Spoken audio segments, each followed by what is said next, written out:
Evelyn opened her purse and gave Mrs. Threadgood one of the pimento cheese sandwiches she had wrapped in wax paper and brought from home. Mrs. Threadgood was delighted. "Oh, thank you. I love a good pimento cheese sandwich. In fact, I love anything to eat that's a pretty color. Don't you think pimento cheese has a pretty color? It's so cheery. I like red pepper too, and I used to love candied apples, but I can't eat them anymore because of my teeth. Come to think of it, I like anything that's red." She thought for a minute. "We had a red hen named Sister once, and every time I'd go in the backyard I'd say, 'Sister, don't you peck my toys, girl, or I'll fry you up with dumplings.' And she'd cocked her head and walked sideways away from me. She'd peck everybody else except me and my little boy, or Albert. We never could eat that hen, even during the Depression. She died of old age. When I get to heaven with all my people, I hope Sister and Cookie the raccoon is gonna be there. I know old Sipsy's gonna be there. I don't have any idea where Sipsy came from. You never know where colored people come from. She was about 10 or 11 when she started working for Mama Threadgood. She'd walked away from Threadville, the colored quarters across the tracks, and said her name was Sipsy Peavy and she was looking for a job, and Mama just kept her. She helped raise all the Threadgood's children. Sipsy was a skinny neat thing and funny. She had all those old tiny colored superstitions.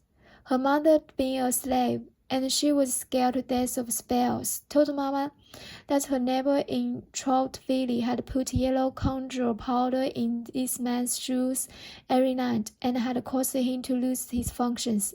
But the thing she was the most deathly afraid in the world was the heads of animals. If she brought her a chicken or a fish, or if Big George killed a hog, she wouldn't touch it or cook it until she'd buried the head out in the garden.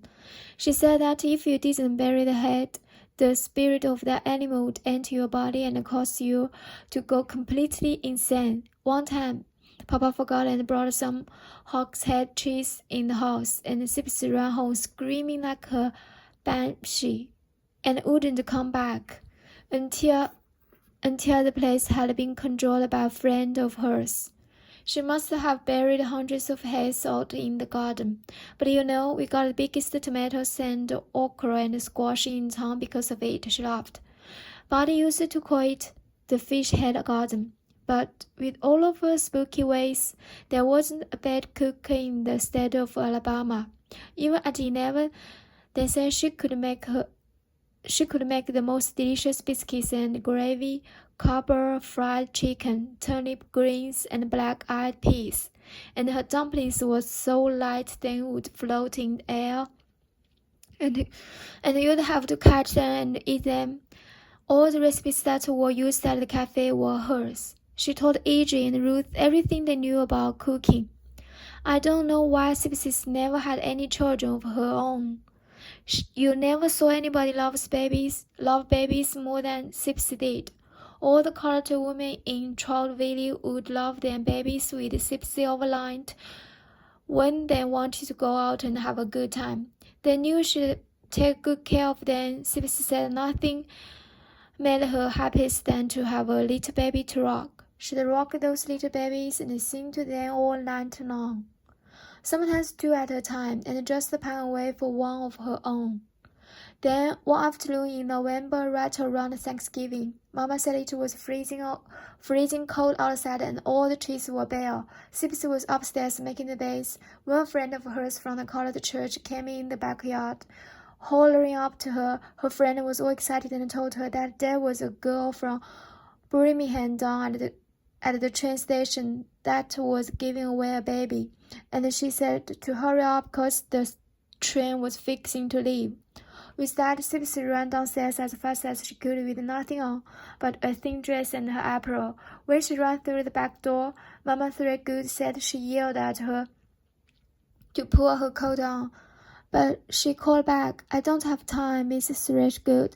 I got to go get me that baby, and was gone in a flash. Mama stood on the back porch and waited, and pretty soon she saw the train pull away, and there came Sipsy, grinning from ear to ear, her legs all scratched and bleeding from running through the rails, carrying the fattest, blackest little baby boy, all wrapped up in towel that said Hotel Dixie, Memphis, Tennessee. Sipsy said that girl had been on her way back home and had told Sipsy she didn't dare show up with the baby because her husband had been in jail for 3 years. So he never did know the baby's real name. Sipsy said since he came off the train, she would just call him George Poor Man Peavy, after the man that invented the poor man car. But whoever his real daddy was, he must have been a big man because George grew up to be a 6'4", 250 pounds. When he was a little boy, Papa took him over to the store and taught him how to be a butcher. He was slaughtering hogs when he was only 10, and Sipsy was so proud of him. She couldn't have loved him any more if he had been her very own. She used to hug him, and she would say, Honey, just 'cause we ain't no king don't mean you don't belong to me. And later, when Big George was on trial, she dressed up and went to that courtroom, come rain or come shine. She must have been close to 90 years old. Course, you can never really tell how old colored people are. She was always singing her gospel songs in the baggage car ahead, and I'm going home on the morning train, always singing about trains.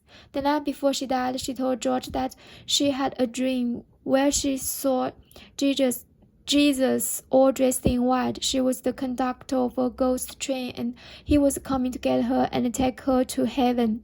But I would venture to say she was still cooking over at the cafe well up into her 80s. That's the reason most people came, because of her cooking. It sure wasn't for the look of the place.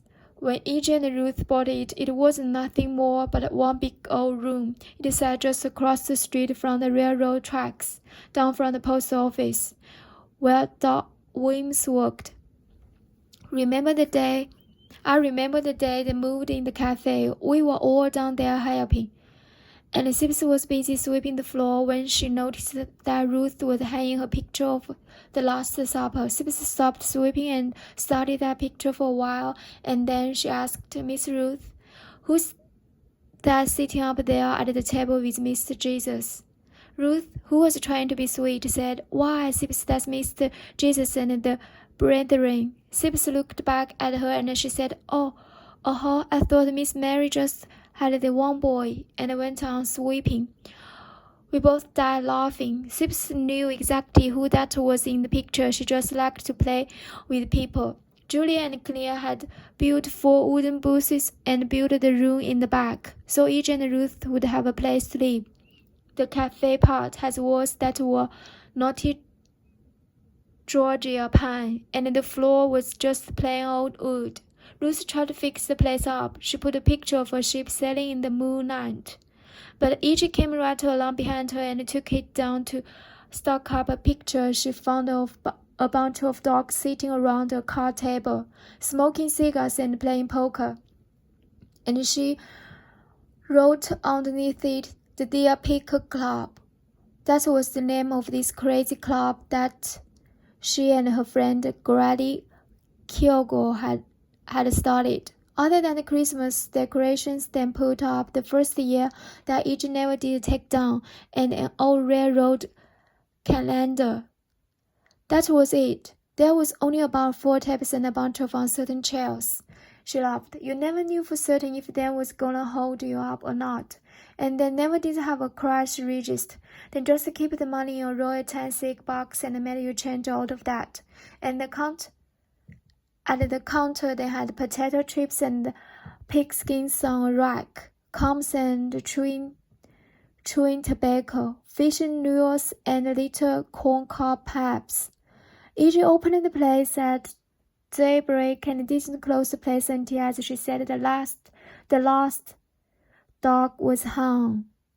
The big L&N switching yard was only 2 blocks down the street, and all the railroad people ate there, colored and white alike. She served the colored out the back door. Of course, a lot of people didn't like the idea of her selling food to the colors, and she got into some trouble doing it, but she said that nobody was going to tell her what she could and could not do.